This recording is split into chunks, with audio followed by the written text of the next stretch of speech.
How to manage categories in Outlook. Start by opening Outlook and clicking on the Home tab. Click on Categorize in the Tags group and select all categories to view and manage your categories. You can assign colors and names to categories to help you organize your emails, appointments, and tasks.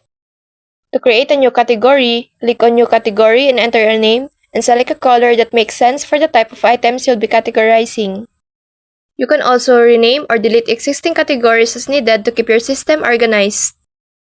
To assign a category to an item, select the item and click on Categorize and choose the category from the list. Categories can be used to group similar items together, making it easier to find and manage them. You can also use categories to quickly identify important or urgent items in your Outlook inbox, helping you prioritize your work.